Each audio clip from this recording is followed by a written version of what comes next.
महाकुंभ की विशेषता और कुंभ की 3 कथाएं। कुंभ मेला 12 वर्षों के बाद एक विशेष संयोग में आयोजित किया जा रहा है। इस महास्नान का संबंध तो समुद्र मंथन से भी जोड़ा जाता है, जब देवताओं और दानवों ने अमृत के लिए घोर संघर्ष किया था। ये कहा जाता है कि तब अमृत की कुछ बूंदें इस स्थान पर गिरी थीं, जिसमें स्नान करने से मोक्ष की प्राप्ति हो जाती है। भारत का सबसे प्रसिद्ध मेला कुंभ का मेला है। यह आस्था का मेला है। इस बार कुंभ मेले पर बन रहा है ग्रहों का अद्भुत संयोग। महाकुंभ विश्व के सबसे प्रसिद्ध मेले के रूप में जाना जाता है। ये मेला उत्तर प्रदेश के प्रयागराज में लगा है, जहां पर त्रिवेणी संगम का स्थान है। महाकुंभ हर 12 वर्ष के बाद ही आता है। आइए जानते हैं कैसे लगता है महाकुंभ का मेला। इस महाकुंभ का आयोजन तिथि के अनुसार नहीं मनाया जाता है। खगोलीय ग्रहों की चाल के अनुसार ही इस मेले के दिन और तिथि को रखा जाता है, जो देवगुरु बृहस्पति और सूर्य की स्थिति पर निर्भर करता है। ज्योतिष शास्त्र के अनुसार जब बृहस्पति वृष राशि में रहते हैं और शनि कुंभ राशि में, सूर्य मकर राशि होते हैं, तब महाकुंभ लगता है। इस मेले में स्नान दान का विशेष महत्व है।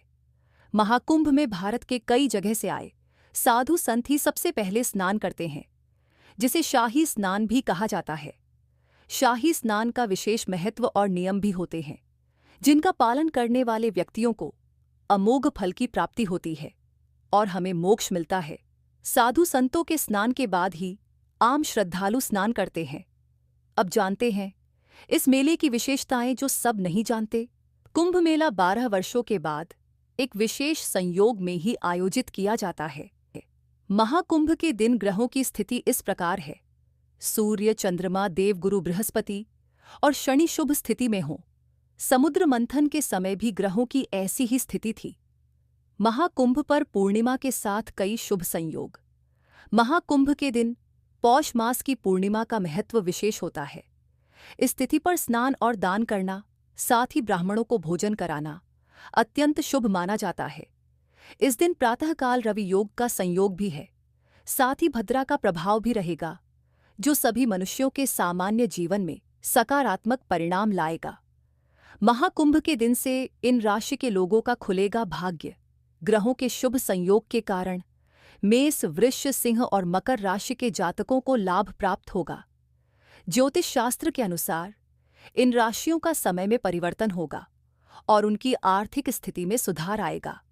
आइए अब जानते हैं कुंभ पर्व की प्रचलित 3 कथाएं। श्री गोपाल दत्त शास्त्री महाराज, जो रामानुज संप्रदाय के आचार्य हैं, उन्होंने एक लघु पुस्तिका कुंभ महात्म्य के नाम से लिखी है, जिसमें कुंभ पर्व की प्रचलित 3 कथाएं शीर्षक से जिन कथाओं का उल्लेख किया गया है, उनमें सर्वोपरि महत्वता समुद्र मंथन से संबंधित कथा को मिली है, पर अन्य कथाओं की भी उपेक्षा नहीं की जा सकती। महर्षि दुर्वासा की पहली कथा इंद्र से संबंधित है, जिसमें दुर्वासा द्वारा दी गई दिव्य माला का असहनीय अपमान हुआ। इंद्र ने उस माला को ऐरावत हाथी के मस्तक पर रख दिया और ऐरावत ने उसे नीचे खींचकर अपने पैरों से कुचल दिया। तब महर्षि दुर्वासा ने फलतः भयंकर शाप दिया, जिसके कारण सारे संसार में हाहाकार मच गया। अनावृष्टि और दुर्भिक्ष से प्रजा त्राहि त्राहि कर उठी। श्री नारायण की कृपा से समुद्र मंथन की प्रक्रिया द्वारा लक्ष्मी का प्राकट्य हुआ, जिसमें वृष्टि होने लगी और कृषक वर्ग का कष्ट कट गया। अमृतपान से वंचित असुरों ने कुंभ को नागलोक में छिपा दिया, जहां से गरुड़ध्वज ने उसका उद्धार किया। और उसी संदर्भ में क्षीर सागर तक पहुंचने से पूर्व जिन स्थानों पर उन्होंने कलश रखा, वे ही कुंभ स्थलों के रूप में प्रसिद्ध हुए। कद्रु विनता की दूसरी कथा प्रजापति कश्यप की 2 पत्नियों के सौतिया डाह से संबद्ध है। विवाद इस बात पर हुआ कि सूर्य के अश्व काले हैं या सफेद। जिसकी बात झूठी निकलेगी वहीं दासी बन जाएगी।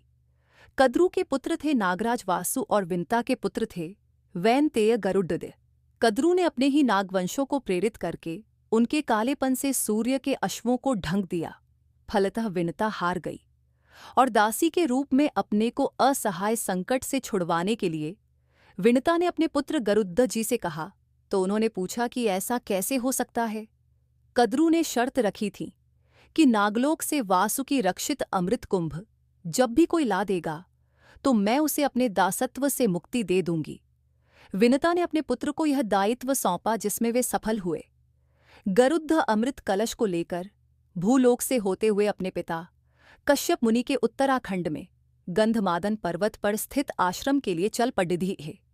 उधर वासुकी ने इंद्र को सूचना दे दी। इंद्र ने गरुद्वीप पर 4 बार आक्रमण किया और चारों प्रसिद्ध स्थानों पर कुंभ का अमृत छलक गया, जिससे कुंभ पर्व की धारणा उत्पन्न हुई।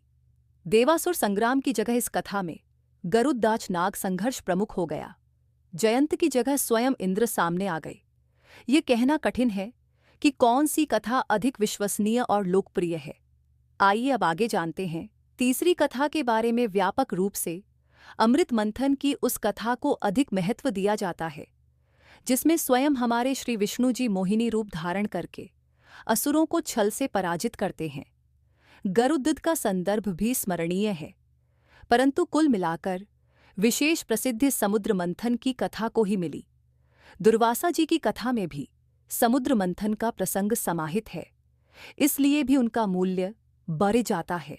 कश्यप की संततियों का पारंपरिक युद्ध देवासुर संग्राम जैसा प्रभावी रूप ग्रहण नहीं कर सका, यद्यपि उसकी प्राचीनता संदिग्ध नहीं है।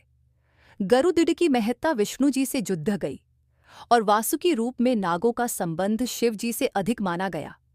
यहाँ भी शिव वैष्णव भाव देखा जा सकता है, जो बढ़े ही द्वंद्वात्मक संघर्ष के बाद अंततः हरिहरात्मक ऐक्य ग्रहण कर लेता है। समुद्र मंथन और अमृत कुंभ। समुद्र मंथन एक ऐसी कथा है जिसके पौराणिक रूप के भीतर जीवन का रहस्य निहित है। उसे सृष्टि कथा से भिन्न दार्शनिक स्तर पर तत्व कथा कहा जा सकता है।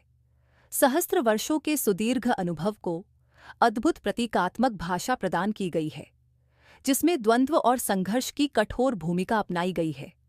उसमें मनोगत यथार्थ का शाश्वत रूप भी प्रतिबिंबित हुआ है। ये कथा महाभारत के अंतर्गत अध्याय 17 और 18 में दी गई है तथा अनेक पुराण ग्रंथों में वर्णित है।